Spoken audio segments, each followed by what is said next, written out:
Hi everybody, and welcome to another video with Fix This House. Today we're going to install a closet. Where are we going to put it? Right here. Behind this wall, we're going to put a door right on this wall, opens up this empty space back there, and we're going to put a closet in there. And I'm going to walk you through the steps. I appreciate you joining me on this video, and I hope it will be of help to you as you fix your house. Let's get started. First, let me give you a little bit of the lay of the land. This is a room we use as a bedroom. It's a bedroom bathroom suite, which we rent out short term through Airbnb. So it has an attached bathroom. This door goes to the bathroom. So it's a pretty nice suite. And we wanted to add a closet because it's one of the things that this room has been lacking. And I think this is the right time, and that's the right spot. That's where we're going to put it, and I think that will add some value to our house and make the rental suite just a little bit nicer. All right, let's go take a look at the space where this closet is going to go. So this is a bathroom, and behind these 4 sliding doors is our heater. And this is the empty space in which we're going to put the closet. It has a little ductwork going through the back of it, but otherwise it's pretty wide open. We used to have a obsolete furnace chimney right in this corner. And in a previous video I showed you the process of removing an old obsolete chimney. You might want to check that out if that would interest you. But now that it's gone, we can make better use of the space. So this is where we're going to put the closet. And I think that'll be a pretty good way to reclaim some of this newly acquired space. So here's the materials that I've gathered so far. There's a 24-inch door. It's a pre-hung masonite door, and that will match very well the entry door to the bathroom right there. I'm going to put it right there, and I think it's about the right size for the space that we have. I bought some trim and some 2x4s for some framing we'll need to do.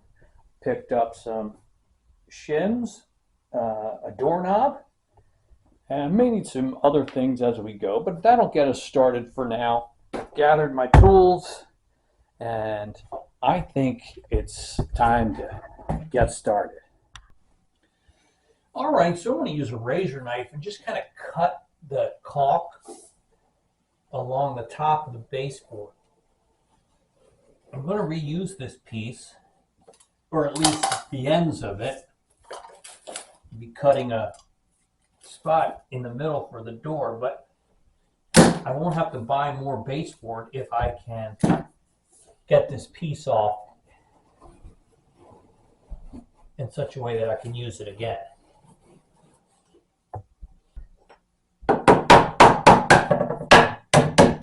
Like that. And then kind of get back in here. This guy and pry it off the wall. And that usually works pretty good.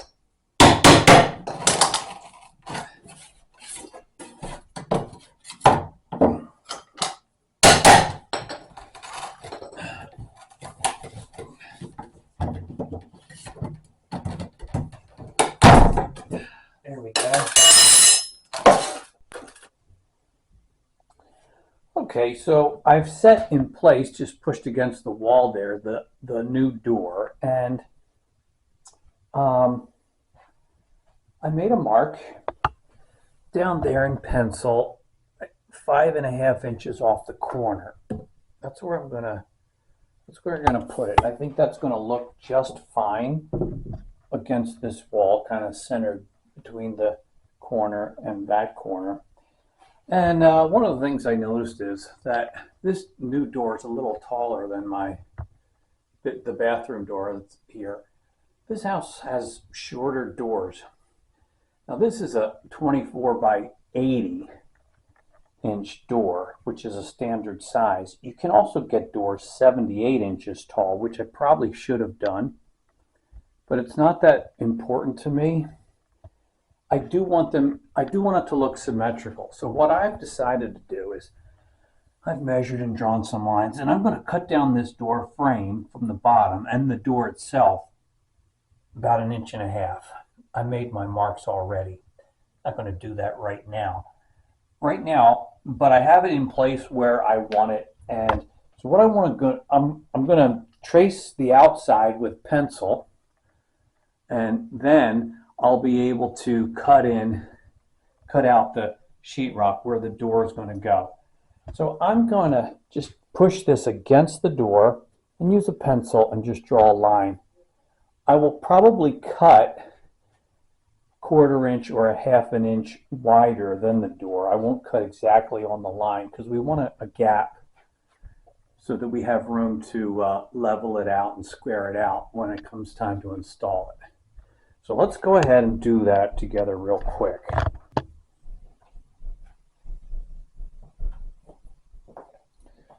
So there's our door. It's where we want it. I'm just going to push it against the wall at the bottom. Now you can't walk away or it'll fall, right? So there's my 5.5 inch mark. Let's make sure we're nice and level. That looks pretty good. So we'll just draw a line.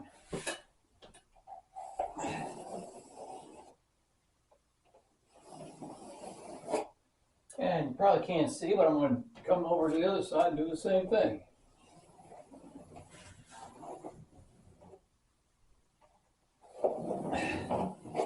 And I want to do the same at the top, even though I won't cut on that line because we're going to make our door and door frame a little shorter. We just have to measure down a little bit, but that's okay.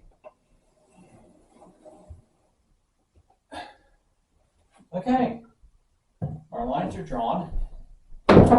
Move this guy out so he doesn't fall. All right, so I've drawn my lines and I'm ready to cut out our opening. I've verified by going around to the other side that there's no studs in the way. There's just ones on the ends and then one that runs up the middle. So our lines won't interfere with any of them. I'm going to use a hand sheetrock saw, as opposed to power tools, because it cuts very easily, neatly, and it doesn't blow a lot of dust around the room. And I don't want to do that. You know, power tools sometimes blow the dust all over the place. So yeah, I'm just going to take my time here and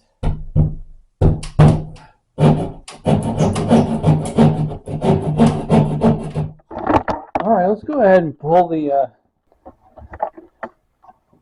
piece of sheetrock off of here, and hopefully, I mean, it's still secured to the center stud, but I should be able to get it off. Hopefully.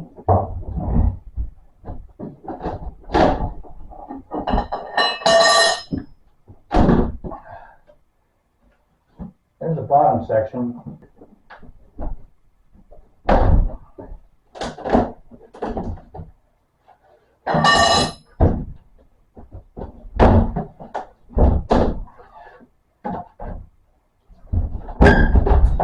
Oh, yeah, all right. Okay. So I got a little sheetrock on the other side in the heater room that I'll also have to cut out. We'll have to remove that stud, of course. Okay, so the sheetrock's been removed on both sides of the wall. We've cut our opening for the door.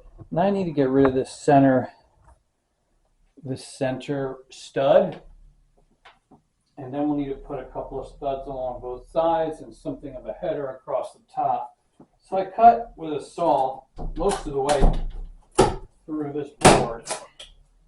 And so now I can try to wiggle it out of place. Get this guy out. All right, so there.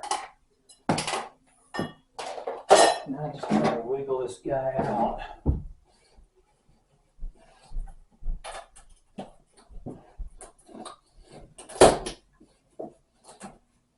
There we go. That's it. Okay. Now, I'm going to try to use this reciprocating saw here to cut through this base plate here.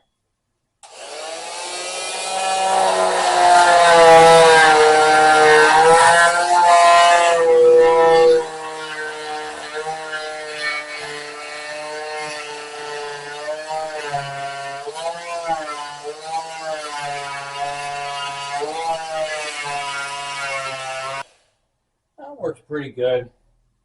My dog's scared to death of this thing. So let me work on that, and then we'll just try to gently pop it out of there. See one nail going through here. Hopefully it'll come out pretty easily. All right.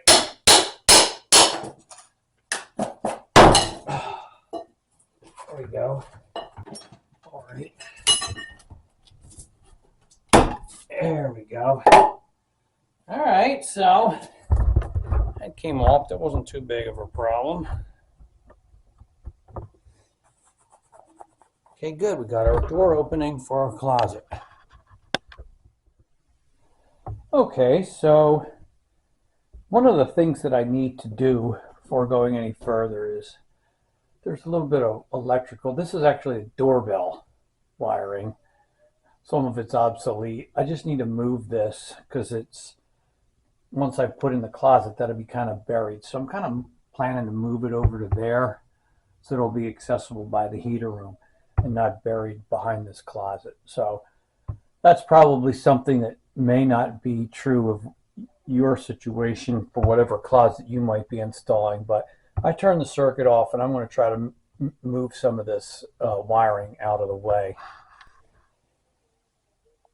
All right, so we framed out our doorway and I'm ready to set the door in place. I had taken the door and, as I had mentioned previously, I cut it down slightly and hopefully it will slide into the opening without too much trouble.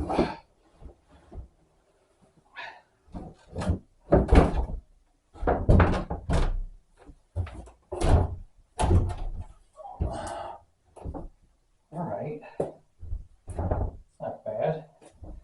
So we want to put it in such a way that this frame is even with our sheetrock. Then we just put our trim around it that way. So that's where it's got to sit. Okay, so I've got the closet door roughed in. And I'm not going to lie, it was challenging. Eventually what I did is I pushed this right side, this hinge side, all the way up against the vertical stud that I had installed. And then I blocked and shimmed out this side. And that has got the door sitting nice and square. It's opening easily. It's closing well. So from inside, you can take a look. So I put this side all the way up against that stud. And with some shims and blocks on this side, I've got it secured in place.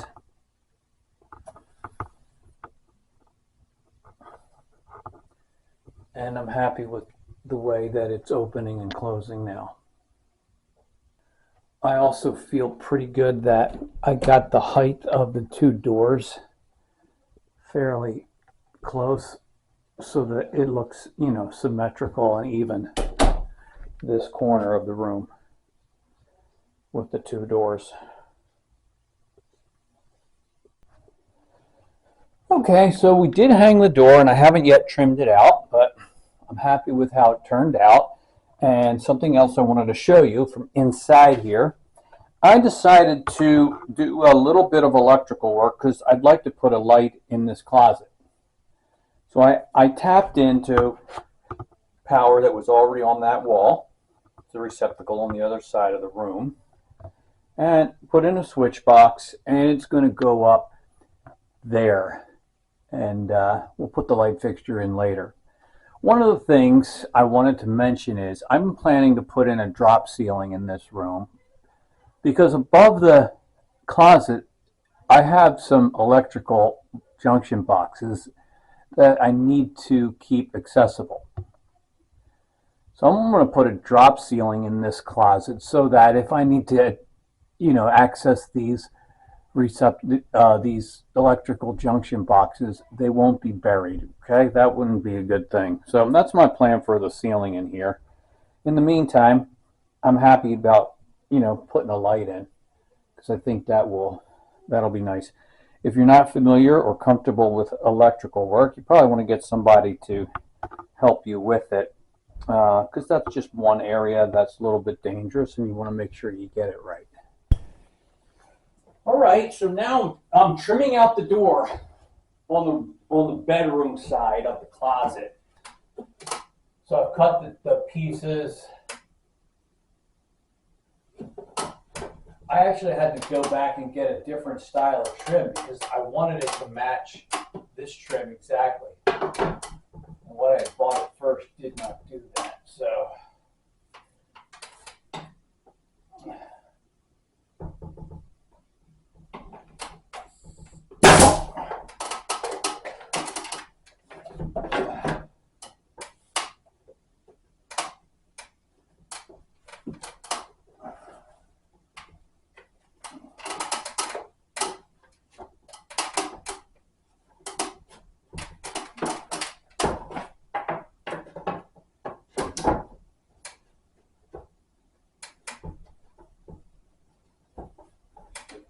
trying to make sure it matches and looks good everywhere.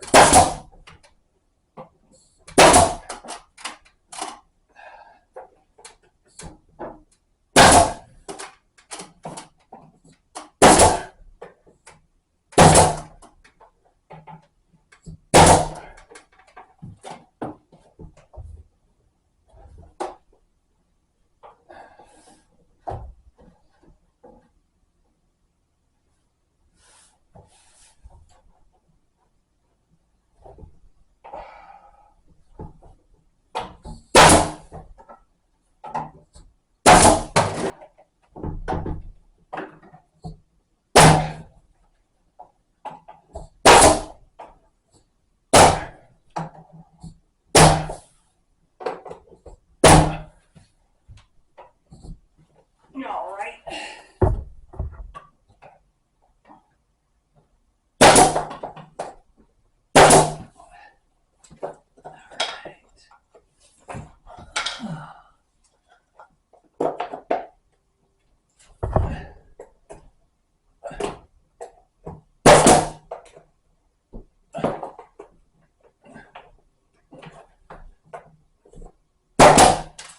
All right, there we go. So we got it trimmed out. Off camera, I redid that top piece because I didn't like the way the first one went in. That's going to look a lot better. Now I can putty those holes, caulk, paint, and this side of the room it will be complete. Then we can get started on the inside of the closet.